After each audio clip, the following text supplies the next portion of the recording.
కృపాంజలి కార్యక్రమానికి ప్రేమతో మేము ఆహ్వానిస్తున్నాం. ఒక చిన్న సవరణ.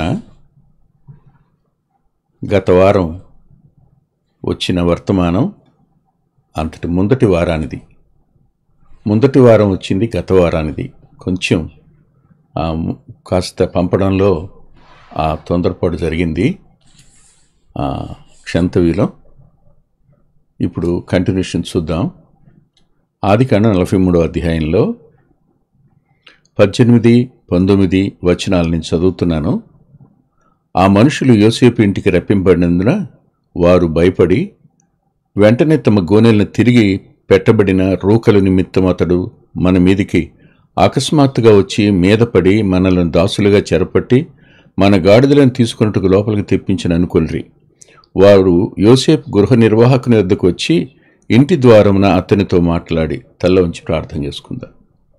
ప్రేమగల తండ్రి, పరిశుద్ధుడు అయిన గొప్ప దేవా, ఈ కార్యక్రమం మీది. నీ దాసుడు కేవలం వట్టివాడు. దేని కొరకు ప్రార్థించేవారు, శ్రమించేవారు, సహాయపడేవారు ఎందరో ఉన్నారు. వారు తమ పేర్లను బయటికి చెప్పడానికి కూడా ఇష్టపడని వారు. వారికి రాదగిన దీవెన అనుగ్రహించండి. నీ దాసుని బలపరుస్తూ మీరే మీ ఆత్మకార్యం జరిగిస్తున్నందుకే కృతజ్ఞత చెల్లిస్తున్నాను. ఈ దినాన్న కూడా నీ దాసుని మీ ఆత్మచేత నింపి ఈ మా సమయాన్ని దీవెనగా మార్చండని కృపగలిగిన మీ హస్తాలకే వింటున్న మా ప్రియులందరినీ వారి కుటుంబాలను అప్పగించుకుంటూ మేలు చేయమని యేసుక్రీస్తు ప్రభు వారి శ్రేష్ఠ ఉన్నత నామంలో ప్రార్థిస్తున్నాం తండ్రి. ఆమేన్.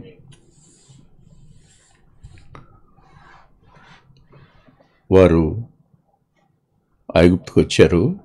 బెన్యామీను వెంట పెట్టుకుని వచ్చి కానుకలు తీసుకుని వచ్చారు. యోసేపు ఎదురు నిలబడ్డారు. యోసేపు వారితో ఏం మాట్లాడాల. బెన్యామీను చూశాడు. తన గృహ నిర్వాహకుని పిలిచి వీరినింటికి తీసుకుని వెళ్ళు అన్నాడు.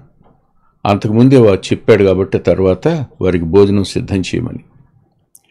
వీరు ఇంటికి తీసుకుని రాబడ్డారు. సహజంగా పరదేశులుండే చోటు కాదు ఇప్పుడు ఇది.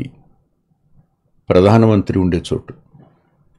ప్రధానమంత్రి ఇంటికి తీసుకొని రాబడ్డారు. ఐగుప్తులో ఫరో తర్వాత ఫరో అంతటి వాని ఇంటి దగ్గర ఉన్నారు. వారు భయపడ్డారు అని రాస్తుంది. భయపడ్డానికి వారికి 3 కారణాలు ఏమిటంటే, 1, గతంలో వారు చేసిన ద్రోహం యొక్క తలంపులు వారిని తరుముతున్నాయి. 2, ఇప్పుడు తాము కొన్న ధాన్యానికి ఇవ్వవలసిన డబ్బు వారికి అందకుండా తమ దగ్గర అది ఉండిపోవడం. 2, 3, యోసేపు వారి విషయంలో కఠినంగా ప్రవర్తించడం.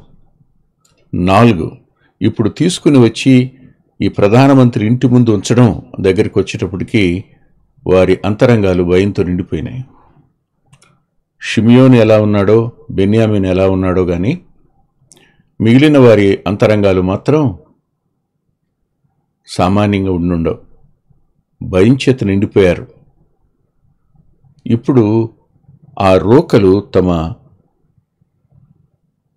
నేరాన్ని నిరూపిస్తాయి. మీరు ఆ రోకలు తీసుకుని వెళ్ళిపోయారు, ఎలా పట్టుకెళ్ళారు అని అడిగితే ఏం చెప్పాలి?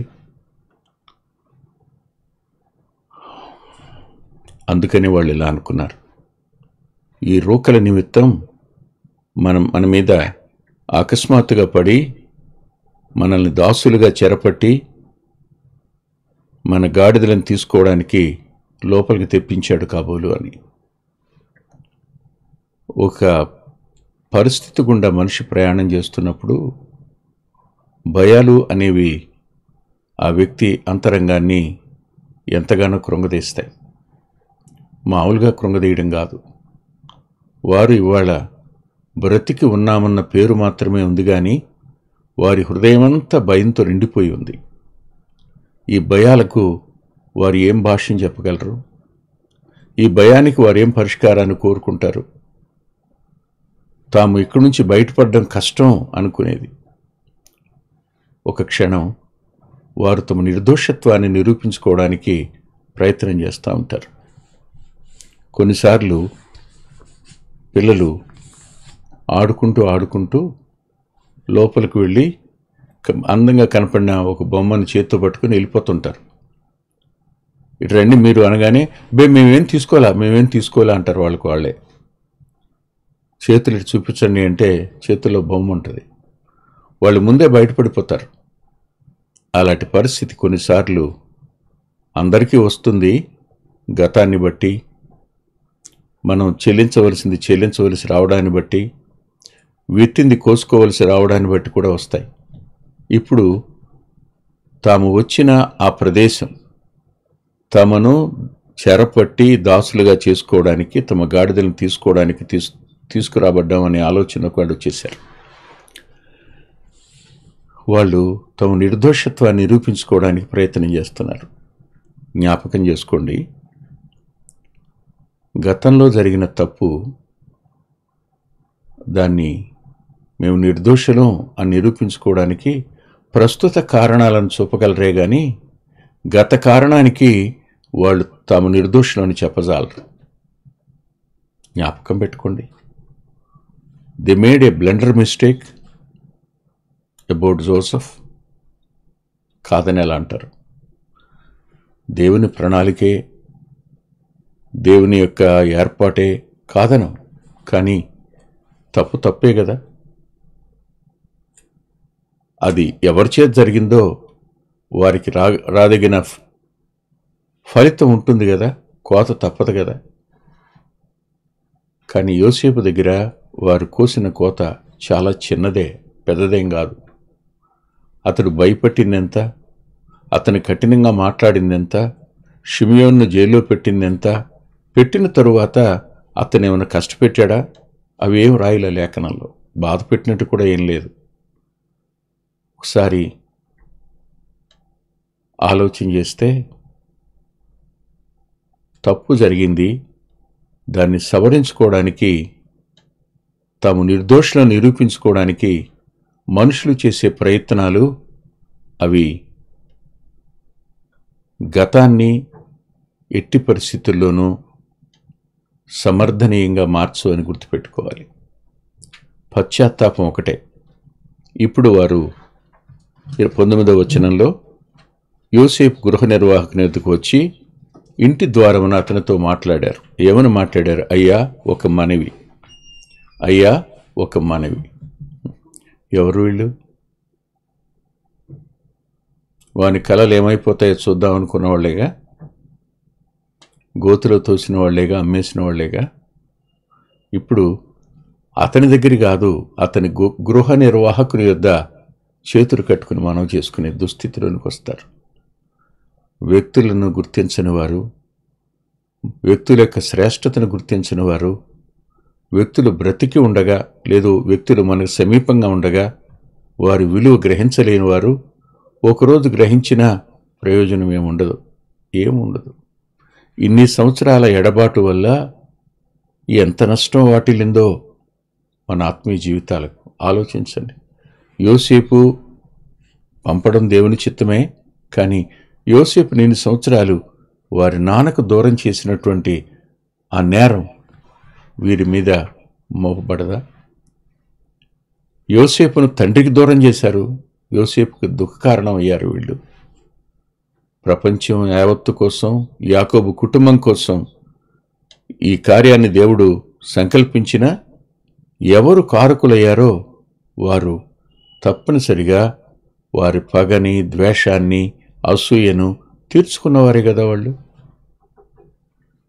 సరిగ్గా నిలబడి వాళ్ళు, అయ్యా ఒక మనవి, మొదట మేము ఆహారం కొనుటకే వచ్చాం, మేము వచ్చింది ఆహారం కొనడానికేనయ్యా.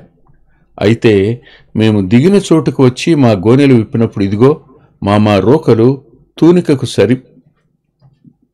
సరిగా ఎవరి రోకలు వారి గోనె మూతిలో ఉండెను అని చేత పట్టుకుని వచ్చి తిమి అన్నారు. అంటే ఈ రోకలే కదా మమ్మల్ని పట్టించడానికి. అయ్యా ఇచ్చేసాం, మీ గృహ నిర్వాహకుడికి చెప్పాం, మీ గృహ నిర్వాహకుడికి ఇచ్చేసాం, ఇప్పుడు అకస్మాత్తుగా వచ్చి యోసేపు పడ్డానికి అవకాశం లేదు. రోకల విషయంలో మేము నిర్దోషిలో నిరూపించుకోవడానికి గృహ నిర్వాహకునితో వారు మాట్లాడారు. ఇగో రోకలు అన్నారు. అక్కడ ఆ గృహ నిర్వాహకుడు చెప్పిన మాట నిజానికి నాకు ఆశ్చర్యాన్ని కలుగు చేసింది, సంతోషకారణం కూడా అయింది. చూడండి ఏమన్నాడో. మీకు క్షేమగునుగాక భయపడకుడి, మీకు క్షేమగునుగాక భయపడకుడి. ఎవరో ఒక అపరిచితుడు, ఏమాత్రం సంబంధం లేనివాడు, ఐగుప్తులో ఉన్న యోసేపు ఇంటి మీద గృహ నిర్వాహకుడుగా ఉన్నవాడు, వచ్చిన వారెవరో అతనికి తెలీదు, యోసేపు ఎవరికి చెప్పలేదు, రహస్యంగా మరుగ్గానే ఉంచాడు. అతను అంటాడు, మీకు క్షేమమే కలుగుతుంది, భయపడొద్దు అన్నాడు. అని ఎంత భయపడకండి, క్షేమం కలుగుద్ది అన్నా ఆ పరిస్థితుల గుండా వెళ్లే వారికి మాత్రమే అర్థం ఉంది. మనసాక్షి నేరారోపణ చేస్తున్నప్పుడు, తమ చేతుల్లో ఆ రోకలు ఇంకా ఉన్నప్పుడు, నేరం మాది అనే ఒక స్పృహ వారికి ఉన్నప్పుడు, ఇది ఎలా జరిగిందో అర్థం కాని అయోమయంలో వారు ఉన్నారు. అలాంటి సమయంలో భయపడొద్దన్నా భయపడకుండా ఉండలేరు, క్షేమమే జరుగుద్ది అన్నా దాన్ని విశ్వసించే పరిస్థితులు కూడా ఉండరు. చాలాసార్లు వ్యక్తుల జీవితాల్లో ఇవి జరుగుతాయా, తిరిగి సమకూర్చబడడం జరుగుతుందా, జరగనే జరగదు, జరగడానికి అవకాశమే లేదు అని భయాలు మినుముట్టినప్పుడు, క్షేమానికి ఆస్కారం లేదు అనుకున్న సమయాన్న మర్చిపోకండి, దేవుడున్నాడు. దేవుడున్నాడు. ఆయన పరిష్కరించలేని సమస్య అంటూ ఏమి ఉండదు. ఆయన ఆలస్యం చేశాడా, కంగారేం పడకండి, అది మరింత ఆశీర్వచనానికే. చూడండి ఏమన్నాడు ఆ గృహ నిర్వాహకుడు. మీ పితరుల దేవుడు దేవుడైన మీ దేవుడు, మీ పితరుల దేవుడైన మీ దేవుడు మీకు మీ గోనెల్లో ధనమిచ్చెను, మీకు మీ గోనెల్లో ధనమిచ్చెను, మీ రోకలు నాకు ముట్టినవి అని చెప్పి షిమియోనును వారి యొద్దకు తీసుకుని వచ్చాను. వారికి ఎవరిని జ్ఞాపకం చేశాడు గృహ నిర్వాహకుడు? వారి పితరుల దేవుణ్ణి, వారి దేవుణ్ణి జ్ఞాపకం చేశాడు. ఇక్కడ ఆశ్చర్యం అని అన్నాను కదా ఇందాక. యోసేపు వల్ల దేవుని మహిమ ఐగుప్తు చూచింది, విన్నది. అబ్రహాము పరివారంలో ఉన్నవారు ఆ దేవుని ఎడల భయభక్తులు కలిగి ఉన్నట్టే, యోసేపు వద్ద ఉన్నవారు ఆ దేవుని ఎడల వారు కూడా నమ్మిక కలిగిన వారుగా, ఆ దేవుణ్ణి ఘనపరిచేవారుగా ఉన్నారు. యోసేపు యొక్క ప్రవర్తన, యోసేపు యొక్క పని, యోసేపు యొక్క వ్యక్తిత్వం, దేవుని గురించి యోసేపుకున్న ప్రత్యక్షత ఐగుప్తు రాజుకు తెలుసు, అందరికీ తెలుసు, గృహ నిర్వాహకుడు కూడా తెలుసు. యోసేపు యొక్క ప్రభావం ఐగుప్తు మీద ఉంది. కానీ విచిత్రం, ఆ యోసేపు వెంట దేవుడే ఉన్నాడు, కానీ వీరికి ఆ స్పృహ లేదు, ఆ స్పృహ లేదు. ఐగుప్తును ప్రభావితం చేసిన వ్యక్తిత్వం యోసేపుది. చాలామంది వ్యక్తులు పుడతారు, కొద్దికాలం బ్రతుకుతారు, తర్వాత లోకాన్ని విడిచి వెళ్ళిపోతారు. కానీ వారి వల్ల ఎవరు ప్రభావితమయ్యారు? ఎవరు దేవుని గురించి తెలుసుకోగలిగారు? ఎవరు దేవుని యొక్క మహిమను కళ్ళారా చూడగలిగారు అతని వల్ల అంటే చాలా కొద్దిమంది. అలాంటి వారిలో యోసేపు ఒకడు. షిమియోనును కూడా తీసుకుని వచ్చి అప్పగించాడు. ఇప్పుడు ఆలోచిద్దాం.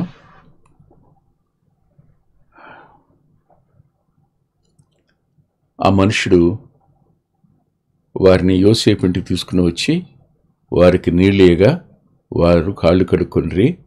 మరియు అతడు వారి గాడిదలకు మేత వేయించెను. అక్కడ తాము భోజనము చేయవలని వినిరి గనుక మధ్యాహ్నమందు యోసేపు వేళకు తమ కానుకలను సిద్ధం చేశారు. యోసేపు తన ఎక్కడ ఆ ధాన్యం పంపిణీ చేస్తున్నాడో అక్కడ కానీ, తాను ఉంటున్నటువంటి తను పనిచేసే స్థలంలో కానీ కాక తన సహోదరులను తన ఇంటికి పంపించి వారికి కాళ్లకు నీళ్ళిప్పించి వారికి అన్నం పెట్టి, నాకు ఇలా అనిపిస్తుంది, కీడు చేసిన వారికి మేలు చేసే స్వభావం దేవుంది. మేలు చేసేవారికి కీడు చేసే స్వభావం అపవాది. ఈ రెండింటి మధ్య విశ్వాసీ నలుగుతాడు, అవిశ్వాసులకు ఆ స్పృహ ఉండదు.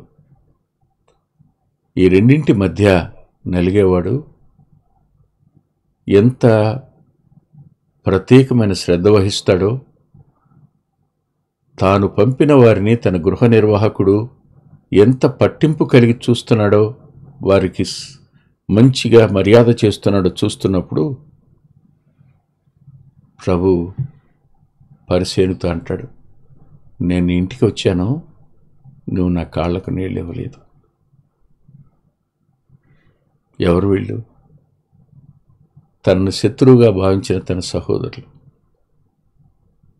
వాళ్లకు యోసేపు ఇంట కాళ్ళు కడుక్కునే నీళ్లు దొరికాయి. అంటే మర్యాద వారు పొందారు. అక్కడ పొందడమే కాదు, యోసేపు ఇంటికి వచ్చి తమ చేతుల్లో ఉన్న కానుకలను ఇంటిలోనికి తెచ్చి అతనికిచ్చి అతనికి నేలను సాగినపడిరి. ఎవరికి? యోసేపు. ఎన్నోసారి ఇది? మేము నీకు తలకాయ ఉంచాలా? మేము నీ ఎదుటి తల ఉంచుతాం అనుకున్నారా? మేమేమిటి, మేము పెద్దవాళ్ళం, నువ్వు చిన్నవాడివి అని ఎవరిని మనం చులకన చేస్తామో వాళ్ళ ముందు మనంతట మనమే తలదించుకోవాల్సిన పరిస్థితిని ప్రభు తెస్తాడని ఎప్పుడూ మర్చిపోవద్దు. ఎప్పుడూ మర్చిపోవద్దు. గతాన్ని గురించిన స్పృహ కలిగి ఉండాలి. గతంలో జరిగిన తప్పుల విషయంలో పశ్చాత్తాపం అంతరంగంలో ఉండాలి. దేవుని క్షమాపణ పొందిన వాళ్ళంగా ఉండాలి. చేసిన తప్పును సరిచేసుకునే వాళ్ళంగా ఉండాలి. తిరిగి మరలా దేవుని చిత్తంలో ఇమడడానికి దేవుడిచ్చిన అవకాశాన్ని సద్వినియోగం చేసుకోగలగాలి. సరిగ్గా వారు సాష్టాంగపడ్డారు. సాష్టాంగపడినప్పుడు మీ తండ్రి ఇంకా బతికున్నాడా అన్నాడు.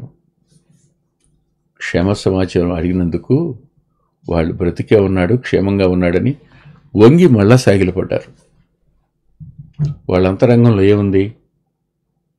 యోసేపు ముఖంలో ఏం కనిపిస్తుందో వాళ్ళకి నాకు తెలియదు, కానీ ప్రభు ముఖంలో మాత్రం రేపటి దినాన్ని ఆయన సింహాసనం మీద కూర్చున్నప్పుడు మనం ఆయన ఎదుట నిలబడి మన గతం అంతటి కొరకు ఆయన అడిగేదానికి మనం ఇచ్చే జవాబు ఏమిటి, ఎలా ఉంటుందో ఆలోచించండి. ఏం జవాబు చెప్తాం? ఎలా జవాబు చెప్తాం? చెప్పలేం. దుఃఖం వస్తుంది, బాధ అనిపిస్తుంది. ఆయనకి మరుగైంది ఏం లేదు. ఆయన మనమే గాయపరిచాం, మనమే ఆయన దుఃఖపరిచాం, మనమే ఆయన అంతరంగానికి వేదన కలుగు చేశాం. రేపు ఆయన ఎదుట నిలబడాలి.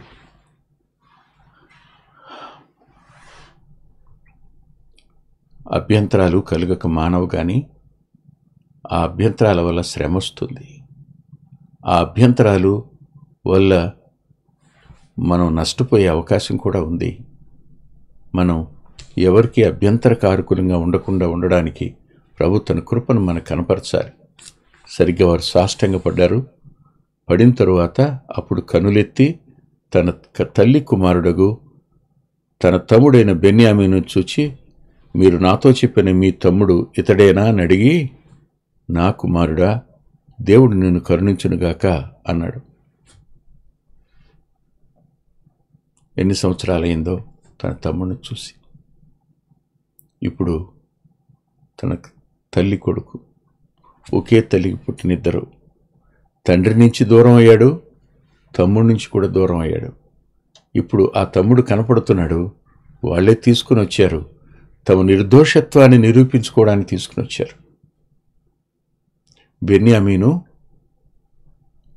వారందరి నిర్దోషత్వానికి రుజువుగా తీసుకుని వచ్చారు. మేము వేగుల వారం కాము అని.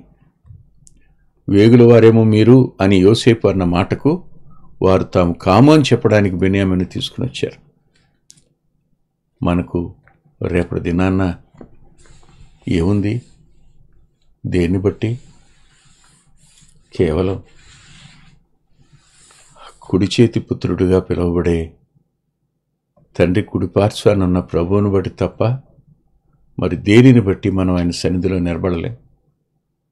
ఆయన ఎదుట నిలిచి మన నిర్దోషత్వాన్ని నిరూపించుకోవడానికి మన వద్ద ఏ ఆధారం లేదు. ప్రభువే మన ఆధారం. మన కృపకు, మన క్షమాపణకు, మన రక్షణకు ఆయనే ఆధారం. ఆయన మన ఎడల రేపు ఖచ్చితంగా తీర్పులోనికి వెళ్ళం, కానీ మనం చేసిన ప్రతిదానికి ఇక్కడ జీతం పొందవలసే ఉంటుంది. ఇందులో సందేహం లేదు. అయితే ఒక మాట చెప్తాను, లోకమంతా ఆయన ఎదుట నిలబడవలసి ఉంటుంది. అప్పుడు గొర్రెల నుంచి మేకలను వేరు చేసినట్టు వేరు చేస్తాడు అప్పుడు. కానీ ఇక్కడ అది కాదు. మనం గతం, ఇప్పుడు, ప్రస్తుతం ఈ రెండింటి మధ్యలో మన లోపాలను మన కళ్ళ ముందుకు తేవడం, మనం నిర్దోషులం కామని ఆయనకి తెలిసినా క్షమించడానికి సిద్ధమనసు కలిగినవాడు. ఆయన ఆ నింద మన మీదకి రానిచ్చింది ఎందుకు? పశ్చాత్తాపం కోసం. మనం చేసిన తప్పేమిటి, వాళ్ళు చేసిన తప్పేమిటి వాళ్ళు గుర్తించడం కోసమే. అప్పుడు ఒక మాట అంతరంగానికి తీవ్రమైన శోకాన్ని తెచ్చింది. అదేమిటంటే, అప్పుడు తన తమ్ముని మీద యోసేమునకు ప్రేమ పొర్లుకొని వచ్చింది. ఈ మాట దైవాత్మ కార్యమే కానీ మరొకటి కాదనిపిస్తుంది. ఎవరి మీదనైనా మరల తిరిగి మమకారం, ప్రేమ కలగాలి అంటే రోమపత్రిక 5:5 నెరవేర్చబడితే తప్ప మనకు వారి ఎడల ప్రేమ పొర్లుకొని వచ్చే అవకాశం లేదు. యోసేపులో ప్రేమ పొర్లుకొని వచ్చింది, కానీ అతడు బయలుదేరి లోపలికి వెళ్ళిపోయాడు. వెళ్ళి ఏడ్చి కన్నీరు కార్చి మళ్ళీ ముఖం కడుక్కొని వచ్చాడు. మళ్ళీ మామూలుగా దేవుడు వెంటనే తన కార్యాలని బయలుపరచడు, కానీ మనం బాధపడుతున్నప్పుడు ఆయన కూడా దుఃఖపడతాడు అనడానికి ఒక రుజువు. ఆయన ఏదైనా మన జీవితంలోకి అనుమతించినప్పుడు మనం పడే దుఃఖాన్ని చూసి సంతోషించే దేవుడు కాదు ఆయన తాను కూడా మన యావత్ బాధలో బాధ పొందేవాడుగా కనపడతాడు. ఆ ఛాయ యోసేపులో మనకు కనపడుతుంది. ఆయన్ని ఆశ్రయిద్దాం, ఆయన మీద ఆనుకుందాం, తల్ల ఉంచుదాం. ప్రేమగల మా ప్రియ తండ్రి, పరిశుద్ధుడు అయిన గొప్ప దేవ, కొద్ది మాటలు చెప్పడానికి సహాయపడ్డారు. ఎంతైనా నమ్మదగిన మీ హస్తాలకే, ప్రేమ కలిగిన మీ హస్తాలకే మా ప్రియులను వారి విన్న వాక్యాన్ని అప్పగించుకుంటూ అంతరంగానికి ఆదరణను, ధైర్యాన్ని, ఓదార్పును, క్షేమాన్ని అనుగ్రహించమని మీ కృపకు అప్పగించుకుంటూ యేసుక్రీస్తు ప్రభు వారి పేరట ప్రార్థిస్తున్నాం తండ్రి. ఆమేన్. ప్రభు చిత్తమైతే వచ్చే వారం కలుసుకుందాం.